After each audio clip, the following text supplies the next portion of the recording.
లో మీరు చూడబోయే అంశము ఐటీఐ ఎవరైతే చేస్తారో వారు డైరెక్ట్గా పాలిటెక్నిక్ సెకండ్ ఇయర్లో ప్రవేశం పొందడానికి అవకాశం ఉందా లేదా. సో వాటి గురించే మనము ఈ వీడియోలో మాట్లాడుకోబోతున్నాము. ఐటీఐ కంప్లీట్ అయిన వారు పాలిటెక్నిక్ సెకండ్ ఇయర్లో అవకాశం ఉంటే ఎలా జాయిన్ కావాలి, వాటి గురించి డీటెయిల్స్ ఈ వీడియోలో మనం మాట్లాడుకోబోతున్నాము. వీడియోను కంప్లీట్గా చూడండి, చివరి వరకు చూడండి. చాలా ఇంపార్టెంట్ వీడియో. మీరు ఒకవేళ ఐటీఐ స్టూడెంట్స్ అయినట్లయితే ఈ వీడియో మీ కొరకే. ఒకవేళ మీరు ఐటీఐ కాకున్నా సరే ఇతరులకు అడ్వైజ్ ఇవ్వడానికి, సలహా ఇవ్వడానికి కూడా ఈ వీడియో పనికొస్తుంది. కాబట్టి ఈ వీడియోను కంప్లీట్గా చూడండి. పాలిటెక్నిక్ చాలామందికి తెలుసు. పాలిటెక్నిక్ చేసిన వారు అసిస్టెంట్ ఇంజనీర్ క్యాడర్లో డైరెక్ట్గా ఒక ఇంజనీరింగ్ పోస్టును, ఒక హోదాను పొందవచ్చు. దాని తర్వాత ఒకవేళ వీళ్ళైతే వాళ్ళు చదువుకోవాలనుకుంటే బీటెక్లో కూడా పాలిటెక్నిక్ వారికి డైరెక్ట్గా సెకండ్ ఇయర్లో ఛాన్స్ ఉంటుంది లాటరల్ ఎంట్రీ ద్వారా. సో ఆ విధంగా పాలిటెక్నిక్ లైఫ్ను అనుభవించడానికి మనము డైరెక్ట్గా సెకండ్ ఇయర్లో ప్రవేశం పొందడానికి అవకాశం ఉంటుందా లేదా. సో ఈ క్వశ్చన్ మనం ఆన్సర్ ఇవ్వాలంటే ఎస్, అవునని చెప్పుకోవచ్చు. ఖచ్చితంగా ఎవరైనా సరే ఐటీఐ చేసిన వారు 2 ఇయర్స్ ఐటీఐ ఎవరైతే చేస్తారో 1 ఇయర్ ఐటీఐగా ఛాన్స్ ఉండదు. 2 ఇయర్స్ ఐటీఐ కొన్ని ట్రేడ్స్ ఉన్నాయి. ఆ ట్రేడ్స్ వారికి డైరెక్ట్గా పాలిటెక్నిక్ అది కూడా సెకండ్ ఇయర్లో అవకాశం ఉంటుంది. గొప్ప విషయం ఏంటి అంటే ఫస్ట్ ఇయర్లో ఉండే హార్డ్ సబ్జెక్ట్స్ కూడా మీరు రాయాల్సిన అవసరం ఉండదు. డైరెక్ట్గా సెకండ్ ఇయర్ నుంచి 2 ఇయర్స్ చదివితే చాలు, మీకు పాలిటెక్నిక్లో ఆటోమేటిక్గా ఇంజనీర్గా మారడానికి ఛాన్స్ ఉంటుంది. దాంతోపాటు ఒకవేళ పాలిటెక్నిక్ పాస్ అయితే బీటెక్లో కూడా మీరు డైరెక్ట్గా సెకండ్ ఇయర్లో చేరవచ్చు. సో ఈ అవకాశాన్ని మీరు ఇంజనీర్గా మారాలనుకుంటే మీ కలను నిజం చేసుకోవడానికి మీరు ఐటీఐ తర్వాత పాలిటెక్నిక్లో చేరడం చాలా బెటర్. దాని కొరకు 2 రకాల స్టెప్స్ ఉంటాయి. ఆ స్టెప్స్ మనం ఈ వీడియోలో మాట్లాడుకోబోతున్నాము. డైరెక్ట్గా పాలిటెక్నిక్ సెకండ్ ఇయర్లో అడ్మిషన్ పొందవచ్చు అని మనం అనుకున్నాం. కాబట్టి గవర్నమెంట్ అయినా సరే, ప్రైవేట్ అయినా సరే, ఎయిడెడ్ అన్ఎయిడెడ్, టోటల్లీ తెలుగు రాష్ట్రాల్లో ఉండే పాలిటెక్నిక్స్లో ఎక్కడైనా సరే మీ ఇష్టం వచ్చిన పాలిటెక్నిక్లో ప్రవేశం పొందడానికి అవకాశం ఉంటుంది.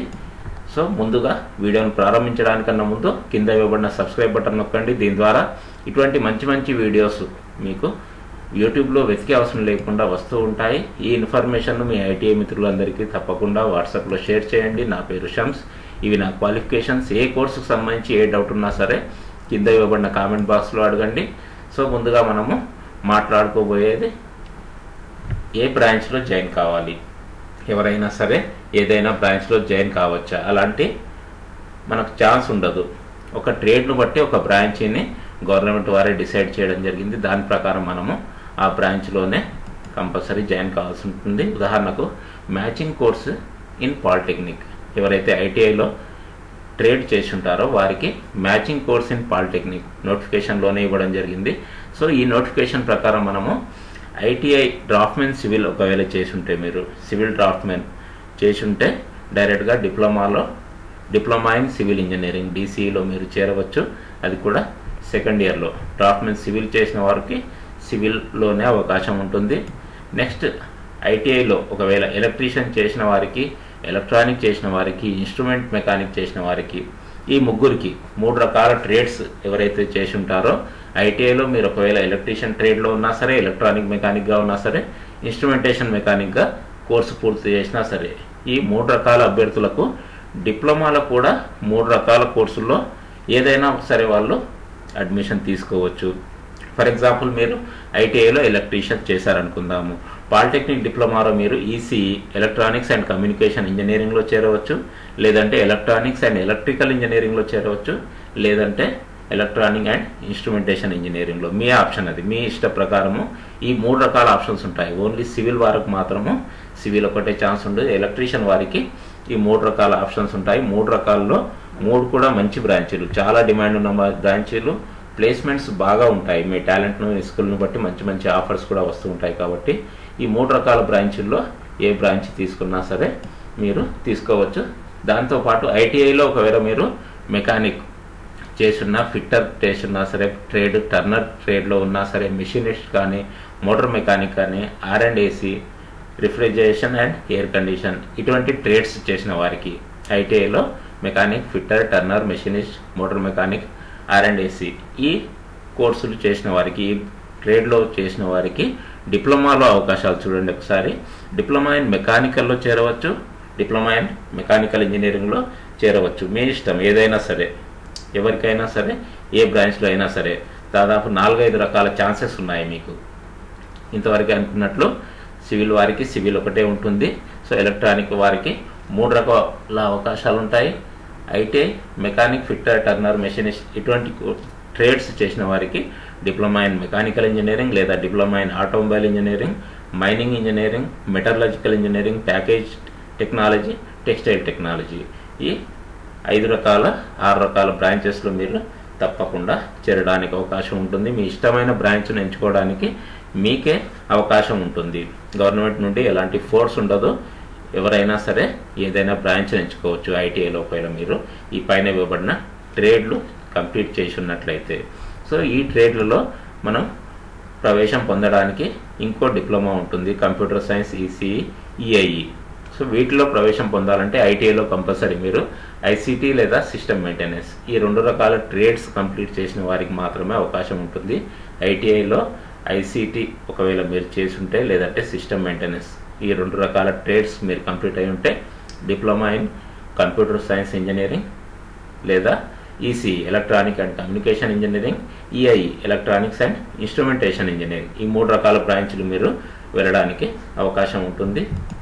నెక్స్ట్ ఎలా జాయిన్ కావాలి, ఇది అసలైన విషయము.